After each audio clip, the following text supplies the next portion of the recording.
The X-Zone Radio Show with Rob McConnell is largely an opinion talk show. All opinions, comments, or statements of fact expressed by Rob McConnell's guests are strictly their own and are not to be construed as those of the X-Zone Radio Show or endorsed in any manner by Rob McConnell, Relmar McConnell Media Company, the X-Zone Broadcast Network, its affiliated networks, stations, employees, or advertisers.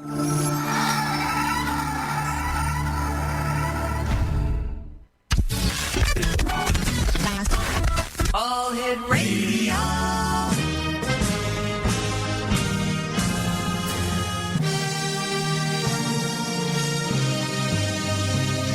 Welcome to the X Zone, a place where fact is fiction and fiction is reality. Now, here's your host, Rob McConnell.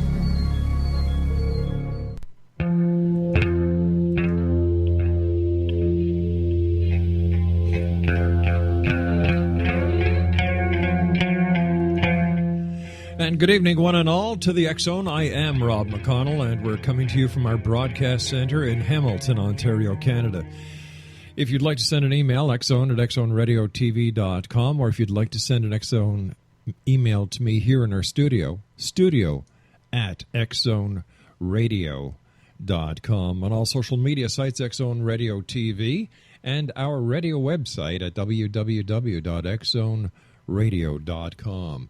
The X-Zone is a place where people dare to believe and dare to be heard. It's a place where fact is fiction and fiction is reality. And we've been coming to you around the world for the past 25 years from our center here in Hamilton, Ontario, Canada. Exonation, my first guest tonight is Dr. Jeffrey J. Kripal, and he holds the J. Newton Razor Chair in Philosophy and Religious Thought at Rice University. He is the author of numerous books, including his most recent, The Supernatural with Whitley Strieber. He specializes in comparative study and analysis of extreme religious states from the ancient world to today.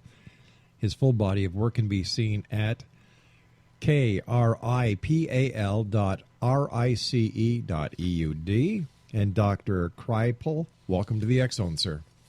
Thanks, Rob. Thanks for having me. Tell us about your latest book, sir. It sounds fascinating. Well, it's really a co-authored book. It's a book with a famous experiencer and science fiction writer, Whitley Strieber, Yes. and it's really a conversation between the two of us. Whitley talking about his experiences and his attempts to understand them in his books, and then me coming in with the tools of my trade, which happen to be the humanities and the study of religion, and trying to have a different kind of conversation about these sorts of events or experiences. How paranormal is the paranormal? Well, that's a loaded question, obviously. The word paranormal, so I'll just play the professor because that's what I am. The word paranormal is really about 116 years old now. It was invented around 1900 by French scientists who were studying things like poltergeist phenomena. Right. And what they actually meant by the term, they actually wanted, they were looking for a term, they wanted to call it anormal, but the word anormal in French sounds identical to the word for abnormal, so they couldn't use that. So they invented this new word, and essentially what they meant by it was these were events or phenomena that certainly were part of our natural world, but were still well outside any of our science or any of our ways of modeling that world. So the paranormal for them was a way to get away from the supernatural and things like ghosts, angry or noisy ghosts, and to try to locate all of these things in the natural world, and in particularly in human beings. So to answer your question, the paranormal from the very beginning was an attempt to essentially normalize or naturalize the supernatural. That was its intention. Now that didn't quite happen over the 20th century. The word Right. floated around a lot, but that's kind of where we try to take the word back to in the book. Here we are in the 21st century, sir, the year 2016, and yet it seems that more people are believing in the supernatural or the paranormal than at any other time. Why is that? Well, I think there's a couple reasons. One is that these things actually happen. They're real in the sense that they happen, and they're rather vigorously suppressed in our elite institutions. So things like our religious institutions and our political and educational institutions. And so they tend to show up in places where they can't be suppressed, which of course is in people's private experiences, right. but also in things like entertainment and popular culture. So they essentially go where they can be known and go where they can be expressed, because they're essentially real. They happen. With all the reports that are being brought to the surface of whether it's extraterrestrial contact, sightings, alien abduction, ghost hauntings, how can it still be ignored by academia? Well, because academia, like our public cultures, are dominated by a kind of scientific materialism in which the only real thing in the world is objects and matter that can be measured and replicated in a laboratory. And all of those things that you just named actually cannot be measured or replicated in a laboratory. They tend to show up in people's lives in very spontaneous and unpredictable ways. And they tend to be features of some kind of state of consciousness that often isn't measurable or repeatable. And so that's why they're dismissed by cultural elites. We also haven't figured out a way to use them. I mean, we can't turn them into smartphones and radio antennas yet. It's unclear what we can do with them. And our culture loves technology. It loves to do things with knowledge, not just have it. But isn't religion itself, any religious philosophy based in the supernatural? I think generally so, yeah. I mean, this is why I think the study of religion is such a fruitful way of trying to get a handle on these things. And of course, by religious, I don't mean any particular tradition or dogma or institution. I mean this deep, deep human sensibility that we're often interacting with a presence or an other in the environment that is somehow not human or somehow superhuman. Right. And so that's exactly what you find, of course, in things like abduction narratives and UFO encounters. These are essentially religious experiences being framed in kind of modern scientific and technological ways. Because I know several scientists, whether they're neuroscientists or biological scientists, mechanical scientists, they believe in God, which religion is based on the supernatural, yet they refuse to believe in what we call the paranormal. There seems to be a wall that has been put up where God's okay, anything to do with the supernatural and the Bible is okay, but anything outside of religious philosophies, no, that can't exist. And I have a problem with that. Well, so do I, Rob. It's an old problem. Again, there's a long history there, but the bottom line is that biblical religions, what we might call monotheisms, have been battling essentially magical or polytheistic worldviews for millennia now. Right. And they've been suppressing them and sometimes violently suppressing them. And when monotheists look at these sorts of subjects, what they see, of course, is polytheism and magic and things that can't be fit into a biblical worldview. And so they reject them from that perspective. So that's an old strategy.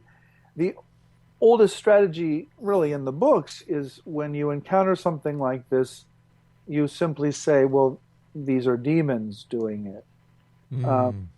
That's been done for 2,000 years now. And that's, of course, what you find to this day. If you talk to particular kinds of religious communities about these topics, they will say, yes, these things are real, but they're demons. All right, Dr. Kripal, please stand by, sir. You and I have to take a short 2-minute break. Thank you so much for joining us. I look forward to the rest of our hour together.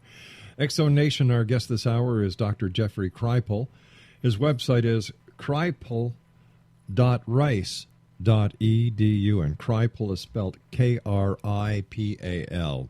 My name is Rob McConnell. This is the X-Zone, and the good doctor and I return on the other side of this break. Don't go away.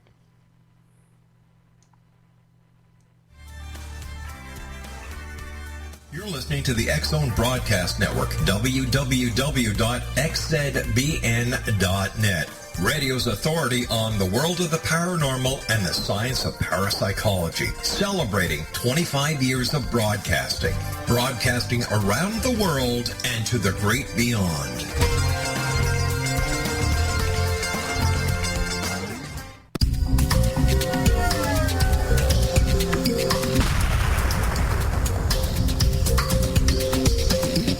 Coming soon to the X-Zone Broadcast Network is A Different Perspective with me, Kevin Randall, as your host. We'll be taking a close look at what is happening in the world of UFOs today with side trips into the paranormal. Guests will range from those who are household names to those who have a different perspective on a variety of topics. No topic will be taboo, but there will be tough questions asked as we all search for the truth about UFOs, the paranormal, and those things that excite us. Sometimes we'll agree with a guest and sometimes we won't, but we'll try to keep the program topical. For those of you who would like to read, be sure to visit www.kevinrandall.blogspot.com and remember to listen to the other fine programs on the X-Zone Broadcast Network at www.xzbn.net.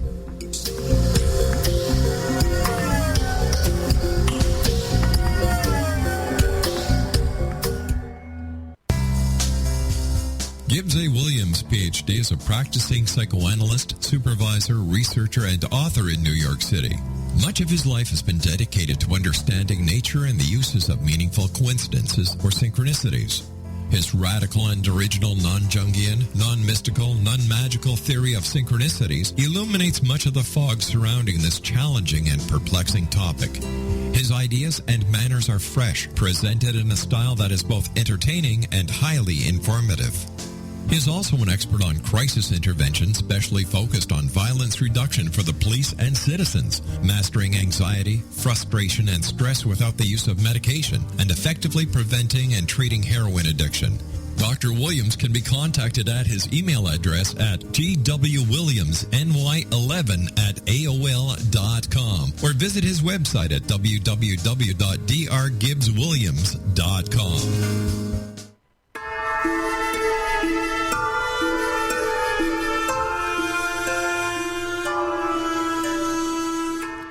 Welcome back, everyone.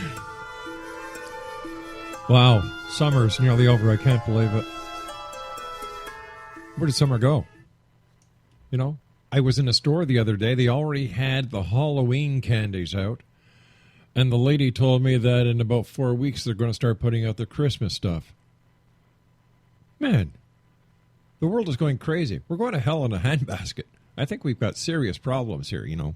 But that's for another show, another day, because we're talking with Dr. Jeffrey Kripal this hour here in the X-Zone. He is the author of a new book entitled The Supernatural that was written with Whitley Strieber. Where does the extraterrestrial, the alien abduction scenario come in? Why is this something relatively recent? You know, going back to 47, the crash in Roswell, and then, you know, throughout the time, you've got the Betty and Barney Hill case, you've got the Travis Walton abduction case. How do we fit this into the realm of the supernatural, or is this a totally different topic?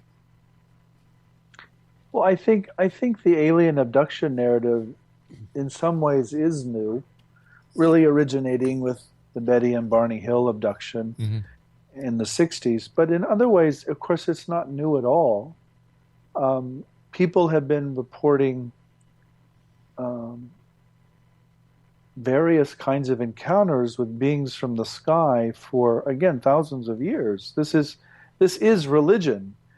Strange beings come from the sky and do strange things to human beings, and you get belief systems and stories and mythologies out of those encounters. And I think the alien abduction narrative is simply the latest version of this old, really ancient story. That's not to say it's just a story. It's just to say that people have been having these sorts of experiences for as far as we can see back. And they're framing them in a very particular way today because, of course, we understand the universe in very different terms than our ancestors did. I've often wondered how the Bible would be written if it was only written today. What a big difference it would be. Oh, it'd be totally different, completely different text. Let me ask you, as a scholar, when it comes to religion, is this the time in society when religion has no more use? That we've outgrown the religious philosophies, that we don't need a shepherd anymore because we're no longer sheep? I think the easiest answer to that, the quickest answer, is that religion will not ever go away because we're essentially religious beings, but it will indeed change. And so I don't think religion's going away, but I do think the way people are religious is dramatically shifting today. How would you describe us as religious beings? Well, in the sense that people have experiences all the time that cannot be explained in simply material terms. They're out of their bodies, or there's some sense of immortality, or there's something about human nature that expresses itself in ways that are not just material or physical. I get you. So if we can't explain it, it's got to have some religious connotation. Well, it doesn't have to, because of course there's all kinds of things we can't explain that have no religious content. But there are these kind of classic perennial questions that people have always asked. Where did we come from? Right. Why are we here? Where are we going? What happens to us when we die? I mean, these are all religious questions, and the religions all give answers to those questions. The problem, of course, is that they give different answers. So essentially what I'm saying is those questions are not going to go away because the traditional answers no longer work. Right. The questions are going to remain, and we are going to give them different answers. So would it be fair to say then that those religions that hold on to the ancient doctrine are doing more harm than good? Well, it depends, of course, on what the doctrine is. I think a lot of our problems in the world are a function of us trying to hold on to essentially scriptural texts that were written thousands of years ago and made very good sense then, but make very little sense now. And so we're caught in a kind of vast anachronism. And because we, and by we I mean lots of people, I don't mean me or you, Rob, because a lot of humanity holds these scriptures as infallible revelations, it's very hard to let go of them. You know, unfortunately, I look at religion these days as a business. You know, you take a look at the Catholic Church, and, you know, I'm a Christian. I'm not afraid to say I'm a Christian. I have my beliefs, and I believe in living and let live. I don't go out of my way to be disrespectful to any person of any religious denomination. Having said that, I look at the Catholic Church, and I look at the amount of money that it has amassed. And then you look at the poor, the hungry, the sick, the dying, the homeless, the clothesless. And, you know, here they are with this this vast fortune. And I'm saying, well, geez, here we are in the year 2016. Why don't you guys just consolidate everything, sell off all your properties, and put the money where it would be best used? Because the way I understand it, Jesus didn't have a Vatican City. And, it's so contrary to its basic foundations that I can't understand how anyone can follow a doctrine that is a farce.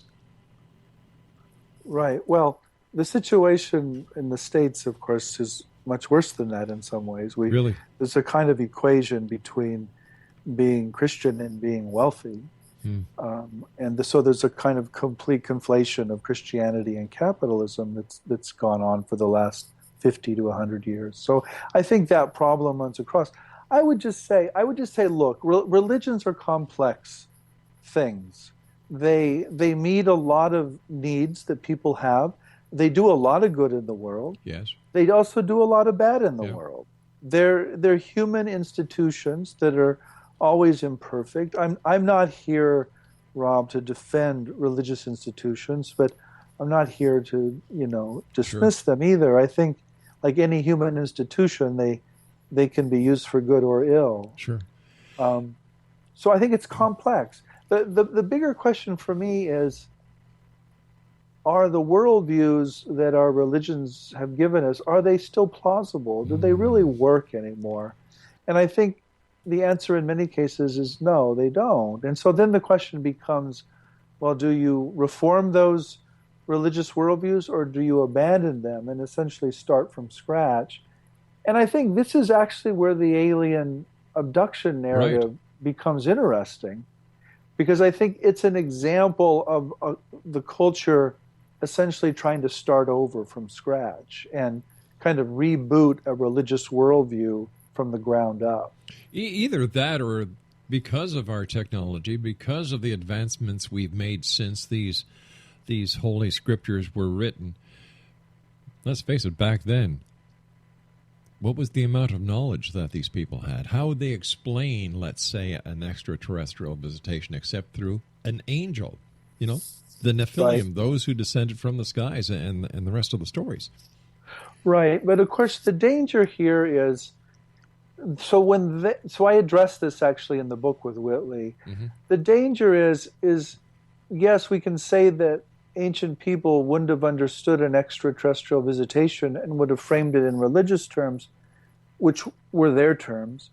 But we also have to be careful, because we, of course, are living in a brief microsecond of cosmic history, and our science and technology are at best limited and tiny. And what we're doing with the sort of ancient alien or ancient astronaut idea is we're assuming the truth of our moment in life, and we're reading that back into history, which is really often very distorting. So I think we have to be not just humble about what the ancients knew, we have to be very humble about what we know, and we have to be very careful not to project our worldview into places where it doesn't really work very well. Plus, what we know today may not be what we know tomorrow. Oh, it certainly is not. I mean, if there's anything we know, it's that we don't know. It's that what we think we know now is not the truth. Doctor, stand by. I've got to take my news break at the bottom of the hour. X-Zone Nation, Dr. Jeffrey Kripal is our special guest. Kripal.rice.edu. He is the author, along with Whitley Strieber, The Supernatural. We'll be back on the other side of this break with Amanda Curran's X-Zone News from our broadcast center here in Hamilton, Ontario, Canada. Don't go away.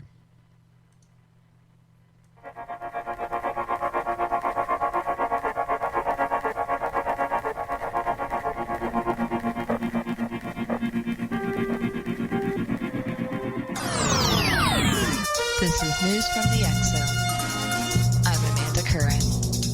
In light of NASA recently pulling the plug on its ISS live stream feed, the space agency is now offering world coverage as 2 astronauts will install a new gateway for American commercial crew spacecraft at the International Space Station, live Friday, August 19th. Coverage of the spacewalk will begin at 6:30 a.m., with the spacewalk scheduled to begin at 8:05 a.m. Eastern Standard Time. NASA TV will also air a briefing prior to the spacewalk, Monday, August 15th at 2 p.m., during which station and commercial crew experts will discuss the process and significance of installing and connecting the first of 2 international docking adapters that will be used for future arrivals. You can find NASA TV's full schedule, video streaming, and satellite information at our Facebook group at Rob McConnell's X-Zone Radio Show.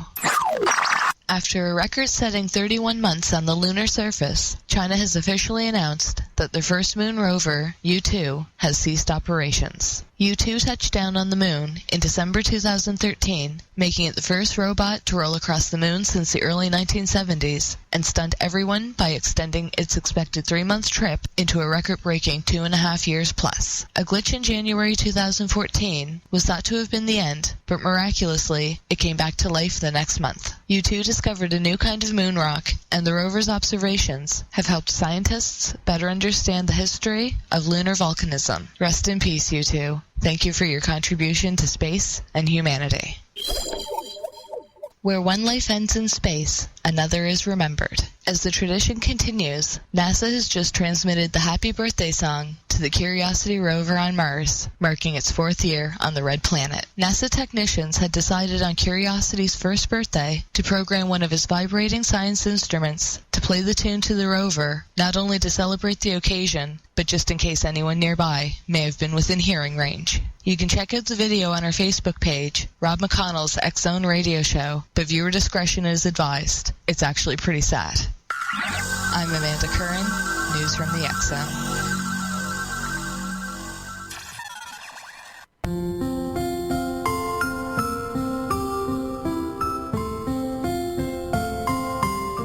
I am Dr. Carl O'Helvey, founder, president of a new cancer foundation focusing on evidence-based physical, mental, and spiritual interventions, including natural cancer cures, prayer, meditation, affirmations, nutrition, and other related holistic cancer prevention and cure modalities. These are used in cancer education, research, and financing care. I ask for your help to continue this important work by donating at www.holisticcancerfoundation.com.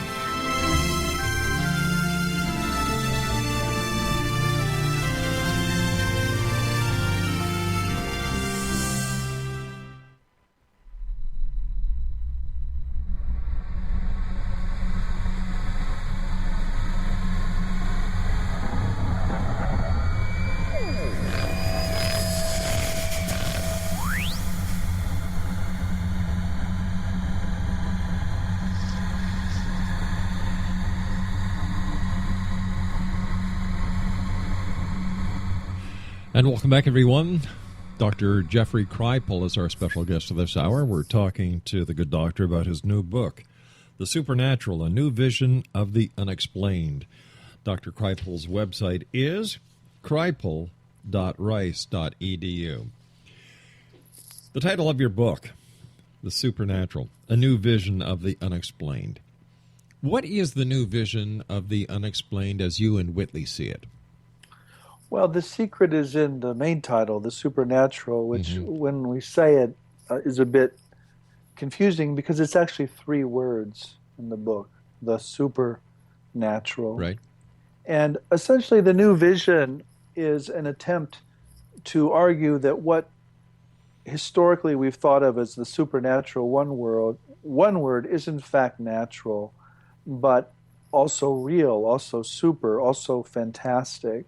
And so it's an attempt to talk about things like abductions and implants and parapsychological experiences in ways that is neither dismissive and debunking, but nor is it literal and believing. It's a kind of third way, as we put it, trying to shoot down the middle, as it were.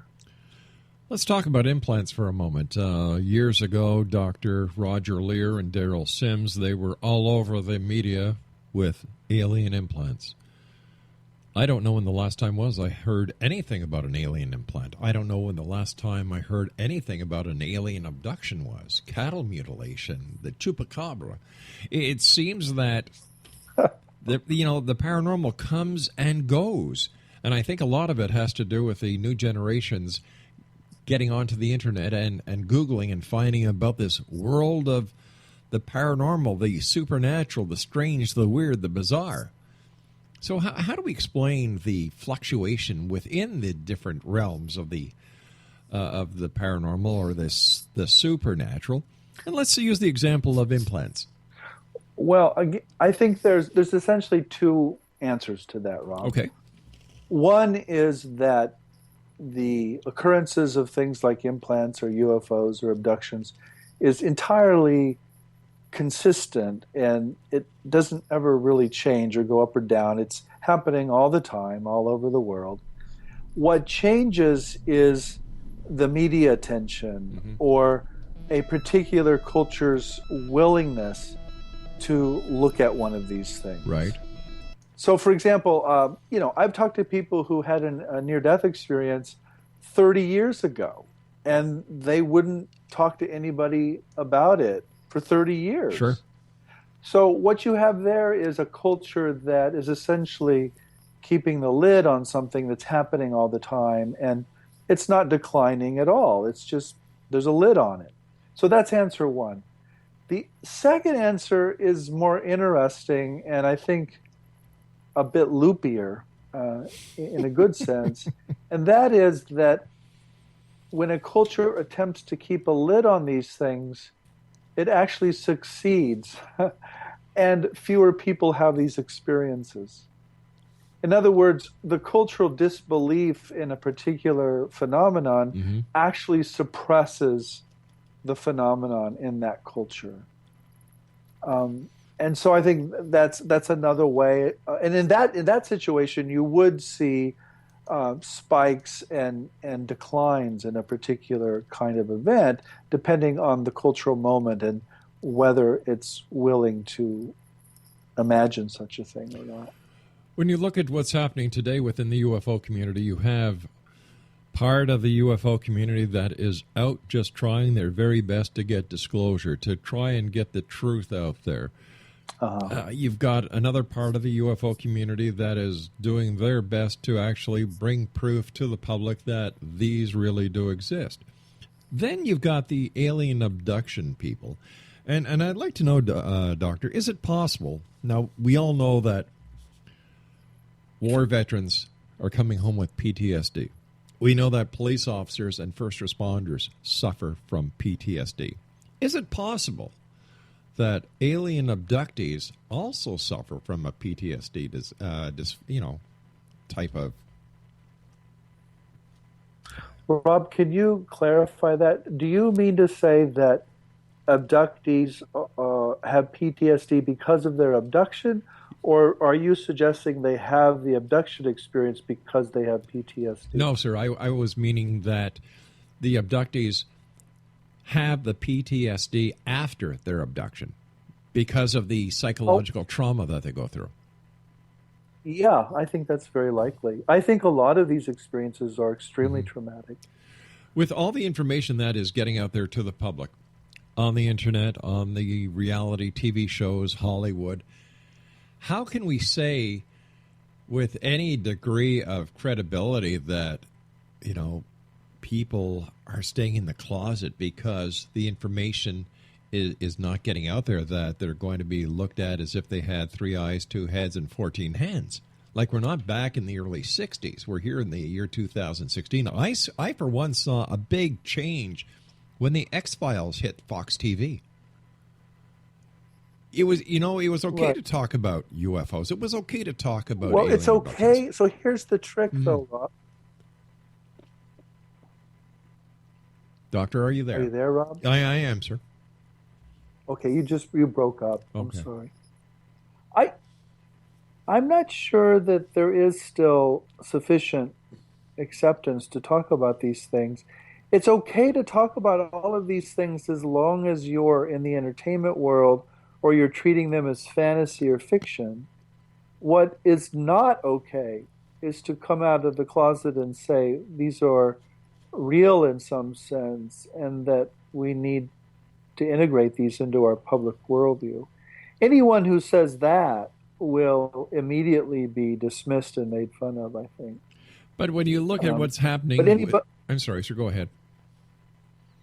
Yeah, I was just going to say, if you make a movie about these things and it's a science fiction movie or you write a novel, you're fine because you're allowed to do that. The rules of the game are such that you're allowed to talk about all of these things as fantasy or as an entertainment, but you're not allowed to talk about them as real parts of our natural world. But how can we dismiss credible experts like astronaut Edgar Mitchell, rest his soul, Captain Robert Salas, who is in charge of a group of missiles who said that a UFO disabled his missiles, Rendlesham Forest, and the list goes on and on and on. And these people are credible. They're not making movies. They're not making reality TV shows. They're going before thousands and thousands of people and telling their story, which in effect is bringing out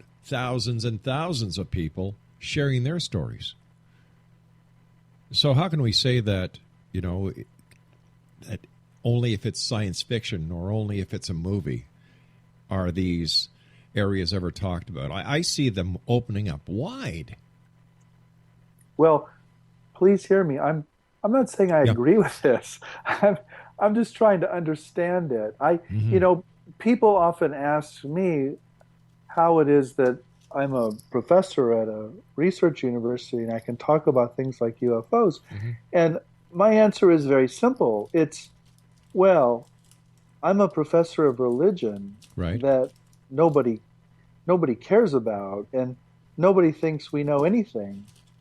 So I can pretty much study what I want, but no physicist or no chemist or biologist or engineer can come out and study the things I study and not be ridiculed by his or her profession. So there's a high. What I'm saying is there's a ladder. There's a ladder of expertise. There's a hierarchy of expertise in our culture, and the people who are allowed to talk about these things don't inhabit the higher rungs of the ladder. But what about people like Dr. Seth Shostak, astronomer, SETI, Stanton Friedman, nuclear physicist? These are respected and highly respected, occupations, and they are respected within their fields. Well, again, I can't speak for them or about them. I don't know their fields, but my sense is that their fields as a whole probably have not accepted them or have not accepted their statements on something like the UFO phenomenon. And again, I'm not agreeing with that, Rob. I'm observing it. Let me give you an example. Okay. I had a friend who once organized a conference on psi, on parapsychology, and this person invited all of these scientists to come and talk about psi, and all of the scientists who came accepted the reality of psi, but none of them would come without a promise of complete anonymity. In other words, they would talk about psi, but they would never allow their names to be used in support of that conversation. Wow. How many years ago was that, sir? Because they all feared that their reputations would be sullied or lessened. I'm saying it's a decade ago. Yeah. And you know what? I find this so ironic and so two-faced, so hypocritical, because you've got people well within the educational systems, academia, everywhere from a professor to a chair, who allow the premise that Christopher Columbus discovered the Americas, when we know for a fact He didn't. Yeah. You know, so what is it? Whatever suits the best of academia is the route they follow instead of the truth? I think the underlying rule, again, I'm not... I'm asking you for your observation. Yeah. So I think the underlying rule is that what is true is scientific materialism. There is only matter. There are no such things as invisible beings interacting with us. Religion is bunk, complete bunk. Only matter is real. Only things that can be measured and replicated in a laboratory are worthy of our attention and our resources. And so anything that appears that challenges that dogma of scientific materialism has to be beaten back in some way. And because, thank God, we no longer kill people or burn them at the stake for heresies, now what we do is we simply make fun of them, or we humiliate them, or we don't hire them. So there are very real costs in the professions for aligning yourself with these subjects. But it's not like someone comes after you and threatens you or something. It's just you don't get a job. You're blackballed. Yeah, you can't make a living doing it. And so there's no money. There's no, and I'm not being crude here. I'm not saying it's about money. I'm just saying you need money. You need resources to pursue these topics in any systematic and rigorous way. And nobody will invest in it. Nobody will give you money to study something that they don't think exists. And so if you look at, like, we do have chairs, we have endowed chairs in the U.S. that study these topics. I can actually only think of one, actually. But they're inevitably chairs that were endowed by individuals who were interested in the subject. They're never programs or departments that are funded by, say, a government grant or the university as a whole. They're always these individual kinds of support systems. You mentioned scientific materialism, that if it can't be replicated or proven into by the scientific rules and regulations, then it doesn't exist. How does a scientist then, how do they explain love? Well, they don't, of course. And yet they all believe in it. Right. Well, of course, a lot of scientists, of course, do not hold to scientific materialism because, they're complex beings and they might have a worldview that's very different than that. But the rules of the scientific world are, in fact, scientific materialism, and they have to play by those rules to get grants and to, get jobs and to be scientists. But it doesn't mean that science can explain everything. Of course it can't. Scientists go home at night and love their children and their husbands and wives just like everyone else. They're human beings. And this is what I meant earlier when I said that human beings are religious by nature. We even if we don't have any religious beliefs, we act and feel in a way that assumes values and realities outside of ourselves. So I'm not dissing science or scientists. I'm just saying that the culture we live in, that the operating system, the operating system running the computer, as it were, is scientific materialism. And you can shine the screen all you want or fiddle with your keyboard all you want, but until you get into that operating system and change the operating system of the computer, you are not going to change how the computer works. And that, I think, is what we're really up against when we're interested in things like the paranormal, which I am. I'm deeply interested in it. We're up against that operating system, which is largely, by the way, unconscious. I don't hold to any conspiracy theory here. I don't think there's some cabal or committee somewhere making decisions. I think it's simply the operating system of Western culture. Doctor, stand by. We've got to take our final break. X-Zone Nation, Dr. Jeffrey Kripal is our guest, and the doctor and I will return on the other side of this break as we continue here in the X-Zone from our broadcast center in Hamilton, Ontario, Canada. Don't go away.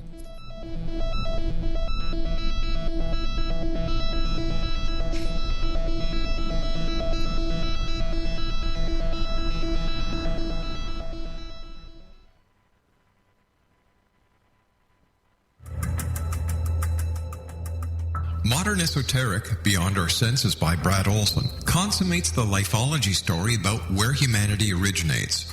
It is the lost continents, the primitive wisdom, the mythos of creation, and the rethinking of ancient history as we are taught in academia. There is much more to the story than what we have been told. As this is the first book in the Esoteric series, Modern Esoteric starts at the beginning of time and accelerates up to this modern age. Future Esoteric is book 2 in the series and takes a forward-looking position ahead of today with an open and honest examination of the ET issue and various unexplained phenomena. To discover the writings of author Brad Olson, visit www.bradolson.com. That's www.bradolson.com.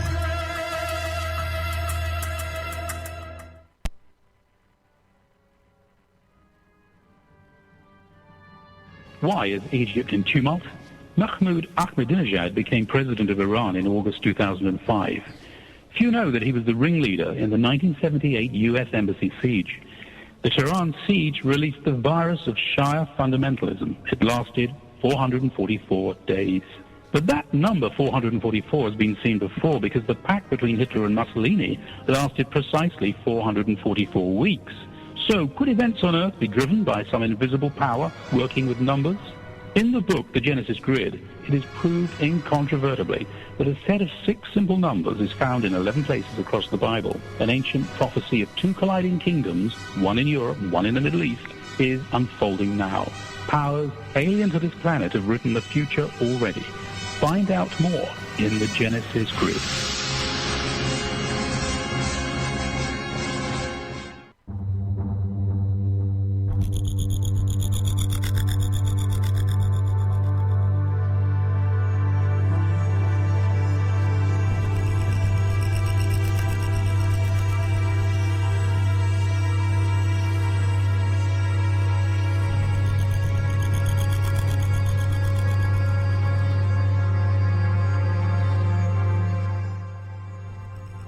Welcome back, everyone. Dr. Jeffrey Kripal is our special guest. And, Doctor, thank you so much for joining us. It's been a great pleasure having you with us this past hour. I wish you much success with your new book. Please give my very best to Whitley. And what are your final thoughts for the X-Zone Nation tonight, sir?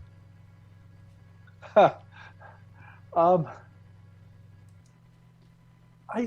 suppose I would ask for a large historical perspective, to think in terms of a larger historical scale, and to see all of the things that we're fascinated by on a show like this as things that people have been fascinated by for millennia and have framed in different terms that we might be able to learn from without believing in this or that particular culture or cultural system that grew up around them. So I would say we have a lot to learn from the history of religions without falling into any particular religious worldview.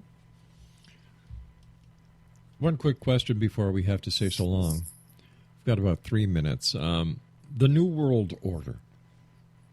People believe that there is a shadow government that runs the government. And it seems that these same people who believe in the New World Order are very deep when it comes to the conspiracy theory. Right. What is your take of the basis for a conspiracy theory? And based on your observations, is there a cover-up? Is there a New World Order? Well, I address conspiracy theories in the book in the last chapter. I'm extremely suspicious of conspiracy theories. I tend to think strongly, actually, that they simply aren't true.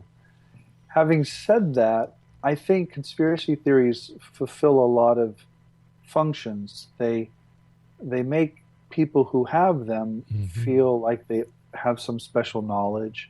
They're part of some special group that knows the truth of things, and the rest of us don't. So I think they fulfill all kinds of psychological needs. But I think in general they're simply not true. I've also spent my life working for very elaborate institutions, and I know that working in any institution, it's essentially impossible to keep secrets, much less really complicated secrets like you see in the conspiracy theories. Right.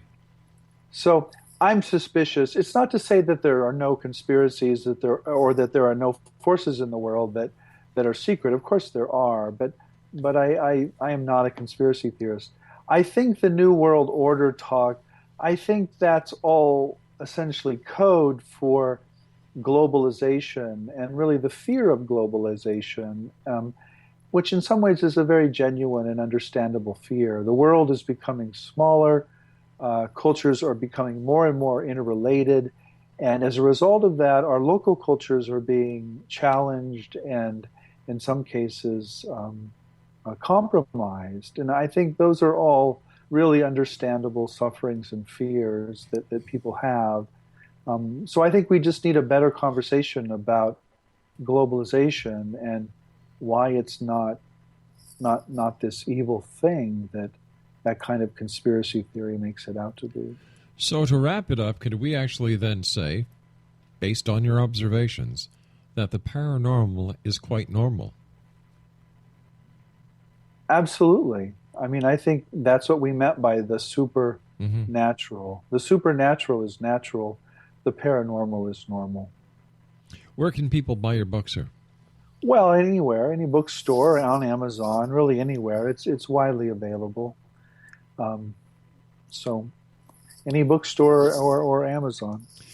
Doctor, I want to thank you so much for joining us. Great talking to you. And like I said, congratulations on your book. And I wish both you and Whitley the very best. Thanks for having me, Rob. I appreciate it. My great pleasure, sir. All right. Bye-bye now. Exonation, that was Dr. Jeffrey Kripal. And once again, his website is kripal.rice.edu. And the name of Dr. Kripal's book that was written along with Whitley Strieber is The Supernatural. That's The Supernatural. 3 words. The Supernatural. Now, we've got to take our break at the top of the hour. And when we come back, we're going to be speaking with Dale Kaczmarek. Ghosts, hauntings, things that go bump in the night. And I'm not talking about your wife or your husband getting out of bed to run to the refrigerator to raid it. I'll share a little story with you, Exonation. Years ago, I was doing the show. And when I left the house, things were one way. But my dear wife, Laura, has a habit of moving furniture around and not telling anyone, being me, that when I get home, honey, watch out. Things aren't where they were. And to make it even worse, she never leaves a light on. So you come in the house and you go towards the stairs, go upstairs, and where there wasn't a coffee table when you went to work, there was a coffee table when you got home, and you went flying, butt over tea kettle. And then you say a few words that may be unsavory, and then you get hecked for waking her up. It's a great life if you don't weaken. Ghosts are the topic of conversation in the next hour here in the X-Zone from our broadcast center in Hamilton, Ontario, Canada. My name is Rob McConnell. Don't go away.